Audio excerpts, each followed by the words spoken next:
नमस्ते दोस्तों। हिंदी साहित्य के प्रतिष्ठित लेखक लेखिकाओं की खूबसूरत कहानियों के चैनल में आपका स्वागत है। आज सुनिए चुनिंदा और साहित्यिक कहानियों की श्रृंखला में डॉक्टर नरेंद्र कोहली की लिखी हुई कहानी होने वाली पत्नी। प्रस्तुत है कहानी होने वाली पत्नी। इससे पूर्व मैं कुछ कहूँ, समझूं या बूझूं, उन्होंने मुझे बाहों में भरकर चूम लिया। मैं कैसी कैसी तो हो गई, एकदम जड़। कोई सुखद अनुभूति मुझे नहीं हुई। बस यही जी में आया कि उनकी बाहों में से छूट जाऊं। पर स्पष्टता जोर भी तो नहीं लगा सकती थी। बेबस सी आंखों से इधर उधर देखकर मैंने कहा, कोई आ जाएगा। कोई नहीं आता। उनके होठों पर किसी अत्यंत लालची व्यक्ति की अनुनय दिखाई पड़ी। किस मी? मुझे अच्छा नहीं लगा। उनका चुंबन ही मुझे अच्छा नहीं लगा, तो मैं स्वयं कैसे करती? यह अनैतिक था। छूटने की चेष्टा करती हुई बोली, मम्मी आ रही हैं। उनकी बाहों ने ढील दे दी। मैं छूटकर भागी। अपने कमरे में जाकर मैंने दरवाज़ा भिड़ा दिया। दिमाग में विचार गड्डमड हो रहे थे और उन सब के ऊपर थी ढेर सारी खींच। पापा पर क्रोध आ रहा था। उन्हीं के कारण ये सब हुआ। सगाई पक्की हो जाने से वे मुझ पर अपना अधिकार समझने लगे थे। उन्हें इस घर में ठहराने का क्या अर्थ? पापा ने उन्हें मेरे लिए पसंद किया, मैंने विरोध नहीं किया। वे मुझे देखने आए, मैंने आपत्ति नहीं की। उन्होंने मुझसे प्रश्न किए, मैंने उत्तर दे दिए। अब और क्या चाहते हैं वे? आज उन्होंने मुझे चूम लिया है, कल कुछ और चाहेंगे तो? मुझे स्वयं पर भी बहुत क्रोध आया।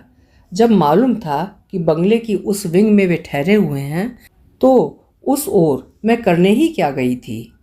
पर मैं तो काम से गई थी। अब लाइब्रेरी ही उधर है, तो मैं क्या करूं? पढ़ूं ना, या पुस्तकें लेने ना जाऊं?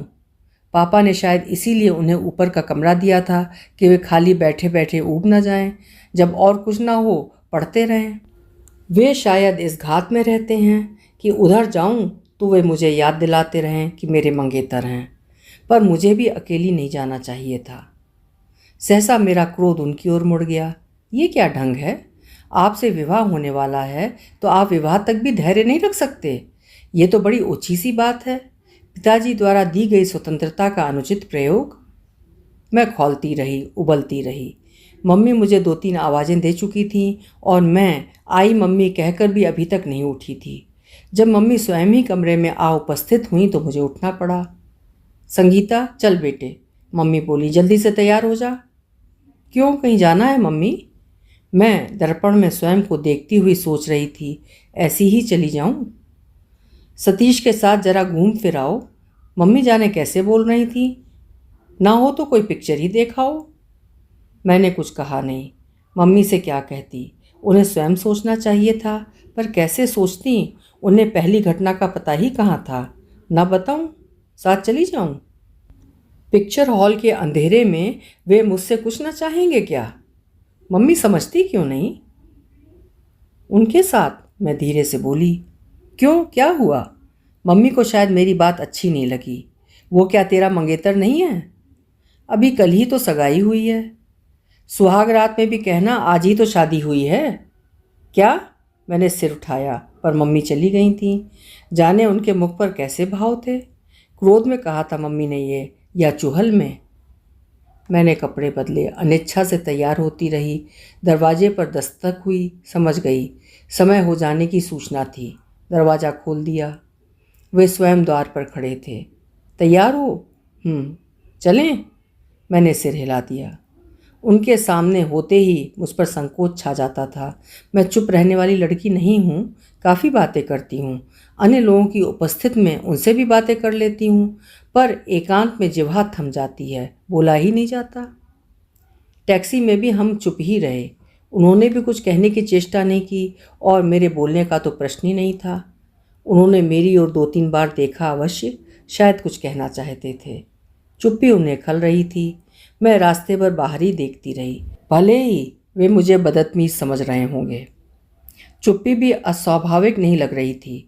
मैं सजग थी, वे मेरे मंगेतर हैं, मेरे होने वाले पति। मेरी जरा सी ढील से वे मुझे बाहों में भर सकते हैं, उनके होंठ बहक सकते हैं, उनके हाथ भटक सकते हैं। ड्राइवर को पैसे देकर वे मुड़े। लगा वे और चुप नहीं रह सकेंगे। संगीता, वास्तव में मैं पिक्चर देखने के विचार से नहीं आया, मुझे कुछ बातें करनी हैं, वे बोले। कहिए, मैं बड़ी कठिनाई से कह पाई। चाहती थी मुझे कुछ भी ना बोलना पड़े, वे जो कुछ कहना चाहते हैं कह डालें, मैं सुन लूँगी। उन्होंने तब तक कुछ नहीं कहा जब तक टिकटें लेकर हम अपने स्थान पर बैठ नहीं गए। वे शायद मेरी ओर से संकेत चाहते थे। मैंने उनकी ओर देखा, वे समझ गए। मैं चाहता हूँ हमारा वैवाहिक जीवन सुखी रहे।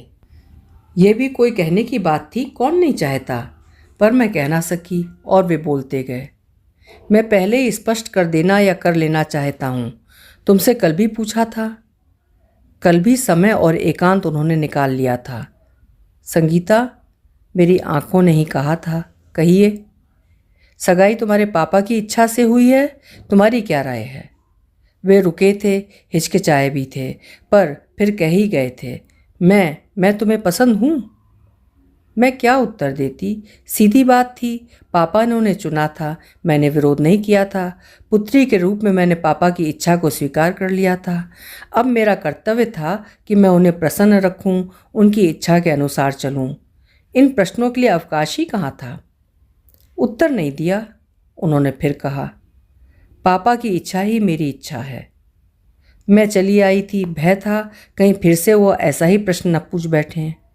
वे आज फिर वही या वैसा ही प्रश्न पूछने जा रहे थे। कल तुमने कोई उत्तर नहीं दिया था, मैं दोहराऊंगा नहीं। तुम यदि प्रेम ना भी दे सको तो ये तुमने स्वीकार किया है कि कर्तव्य के रूप में तुम कुछ ना कुछ तो मुझे दे ही सकोगी। वैसे मैं चाहूँगा तुम्हारा व्यवहार कर्तव्य से नहीं, प्रेम से अनुप्राणित हो।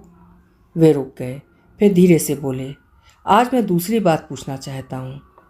पूछिए। मुझ में कोई नई स्फूर्ति नहीं आई थी। न बताना चाहो तो मत बताना। शायद वे ईमानदारी दिखा रहे थे या अपनी उदारता, पर झूठ मत बोलना। पूछिए। सोच लो, बात बहुत व्यक्तिगत है। पूछिए ना। भूमिकाओं से मुझे खींच चढ़ा करती है।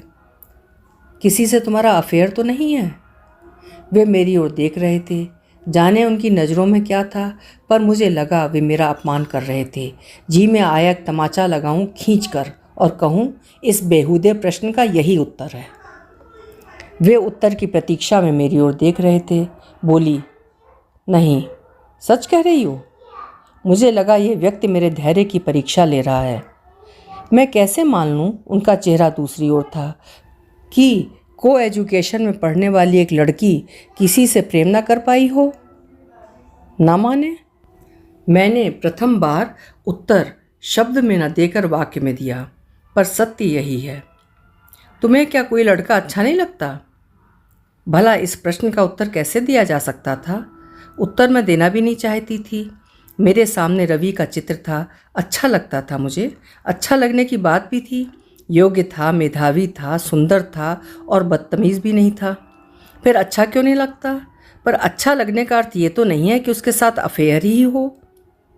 पर मुझे इन प्रश्नों पर विचार नहीं करना था। ना उसका अवकाश था, ना इच्छा। मैं अपने मंगेतर के साथ हॉल में बैठी थी और मुझे ध्यान रखना था कि उसे मेरी कोई बात बुरी ना लगे। प्रश्न का उत्तर न देना भी तो उन्हें बुरा लग सकता है। मैंने फिर संक्षिप्त सा उत्तर दिया, नहीं। देखो, वे लापरवाही से बोले, कोई बात हो तो बता दो, छिपाने की आवश्यकता नहीं। हॉल से उठकर चल देने की तीव्र इच्छा मुझ में जागी। बड़ी कठिनाई से स्वयं को रोका और बोली, ऐसी कोई बात नहीं है। उन्होंने कुछ नहीं कहा, पर मुझे लगा उन्हें विश्वास नहीं हुआ है। निरंतर मेरे मन में हथौड़ा बजता रहा कि साथ बैठा व्यक्ति मेरा मंगेतर है और उसे मुझ पर विश्वास नहीं है। उनके अविश्वास से मुझे हानि नहीं हुई, उल्टे लाभ हुआ। मेरी आशंका फलीभूत नहीं हुई। अविश्वास में ना उनके हाथ भटके, ना होंठ। मुझसे दूर हो वे तटस्थ से बैठे रहे। सोचती हूँ अच्छा ही हुआ। वैसे मुझे पर्याप्त आत्मनियंत्रण है और धैर्य का भी अभाव नहीं है, पर अपनी प्रश्नावली से उन्होंने मुझे इतना चिढ़ा दिया था कि यदि वे कुछ और चाहते तो मेरे भी हाथ भटक जाते। एक आध चाटा बहुत बड़ी बात ना होती। फिर कोई बातचीत नहीं हुई। हम अनबोले ही घर चले आए। मैं अपने कमरे में आ गई, वे अपने कमरे की ओर चले गए। दूसरे दिन विदाई से पूर्व वे मिले तो काफ़ी बदले हुए थे। अविश्वास की रेखाएं उनके चेहरे पर नहीं थीं, गंभीर भी नहीं थे, हल्का हल्का सा था उनका मूड। पत्र लिखूं तो उत्तर दोगी? मम्मी से पूछ लीजिए। मैं और कोई उत्तर सोच ही ना सकी। उन्होंने बताया कि मम्मी ने बड़ी प्रसन्नता से पहले ही अनुमति दे दी थी। उनके जाने के तीसरे दिन ही उनका पत्र आ गया।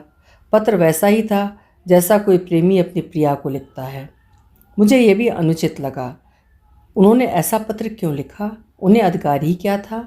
मैं उनकी प्रेमिका नहीं, मंगेतर थी, होने वाली पत्नी। फिर उन्होंने शीघ्र उत्तर मांगा था, पर उसका ये अर्थ नहीं था कि मैं उत्तर लिखने बैठी जाती। मात्र औपचारिक सी बात। प्रत्येक पत्र में शीघ्र उत्तर पाने की आकांक्षा की जाती है, और फिर मैं अपने भीतर उबलता खौलता उमड़ घुमड़ करता हुआ भाव भी तो नहीं पा रही थी कि पत्र लिख अपनी व्याकुलता से मुक्ति पा लेती। मेरे लिए तो समस्या थी कि उन्हें क्या लिखूं। जैसा पत्र उन्होंने लिखा था वैसा ही मैं नहीं लिख सकती थी। बहुत जल्दी करने पर भी 1 सप्ताह से पूर्व उत्तर नहीं दे सकी। और भी तो इतने सारे कार्य थे। पत्र व्यवहार तो विवाह तक चलता ही रहेगा। मेरे पत्र के चौथे ही दिन फिर उनका पत्र आ गया। पत्र में प्रेम था और उपालंभ। मुझे लगा मुझसे भूल हुई है। वे मेरे मंगेतर हैं, होने वाले पति। मुझे उनकी इच्छा के अनुसार ही चलना चाहिए। शीघ्र उत्तर देने का संकल्प कर पत्र मैंने दराज में रख दिया। परिणाम ये हुआ कि 1.5 सप्ताह से पूर्व पत्र न लिखा जा सका। पत्र व्यवहार चलता रहा। उनके प्रत्येक पत्र में उपालंभ होते, शिकायतें होती कि मैं शीघ्र नहीं लिखती, और मैं थी कि पूर्ण चेष्टा के पश्चात भी जल्दी नहीं लिख पाती थी। बात यहीं तक नहीं थी। उन्हें शिकायत थी मेरे पत्र कोल्ड होते हैं, उनमें प्रेम की उष्णता नहीं होती। पर मैं क्या कर सकती थी? जो भावना मुझ में नहीं थी उसे बलात् मैं कहाँ से उत्पन्न करती? सहसा पत्र आया कि वे आ रहे हैं। छुट्टियां नहीं थी, पर मुझसे मिलने की तीव्र इच्छा के कारण आ रहे थे। मम्मी और पापा को भी उन्होंने सूचना दे दी थी। घर भर में हलचल मच गई। पापा और मम्मी के जमाता आ रहे थे, पर मेरा कमरा वैसा ही पड़ा हुआ था। वे आए। पापा और मम्मी उन्हें रिसीव करने स्टेशन गए। मुझे घर पर ही मिलना अच्छा लगा। वैसे भी स्टेशन पर पापा और मम्मी के सम्मुख में कैसे मिलती? कितनी विचित्र स्थिति होती मेरी। घर पर आए तो सहज भाव जाकर मैं नमस्ते कराई। एकांत में मिलने की चेष्टा नहीं की। लंच हमने पापा और मम्मी के साथ ही किया, पर डिनर पर हम दोनों ही थे। पापा और मम्मी किसी पार्टी में गए हुए थे। वे तो चाहते थे कि हम भी चलें, पर मेरे वे थके हुए थे और उन्हें घर पर अकेले छोड़ जाना अच्छा नहीं लगता था, अतः मैं भी नहीं गई। पापा और मम्मी डिनर पर वापस आ नहीं सकते थे, क्योंकि पार्टी के 12 साढ़े 12 से पूर्व समाप्त होने की कोई संभावना नहीं थी। डिनर पर हम दोनों ही थे, मैं और वे। बहरा क्षण भर के लिए ही आता था, चीज़ें परोस कर चला जाता था। उससे एकांत में किसी प्रकार का विघ्न नहीं पड़ता था। तुम मिली ही नहीं सवेरे से? मिली तो हूँ। मेरे स्वर में आश्चर्य था। इतना सा तो कोई घर आए अतिथि से भी मिल लेता है। वे बोले, उसे मिलना कहते हैं? तो अपने मंगेतर से मिलना ऐसे नहीं होता संगीता। उनकी आंखों में जाने क्या था? तो मैंने सिर झुका लिया। भाई, इसमें शर्माने की क्या बात है? वे धीरे से बोले, पापा मम्मी तो हैं नहीं। शर्मा कौन रहा है? मैंने सिर उठा लिया। डिनर के बाद क्या प्रोग्राम है? उन्होंने विषय बदल दिया। कुछ भी तो नहीं। मैं बोली, सोने का विचार है। लगा उनका उत्साह ठंडा पड़ गया है। फिर बोले, लॉन में ज़रा घूम लिया जाए तो? जी में आया कहूँ मुझे तो माफ़ कीजिए, पर कहा आई डोंट माइंड। खाना समाप्त कर हम लॉन में चले आए। 10 बज चुके थे। सड़क वीरान थी।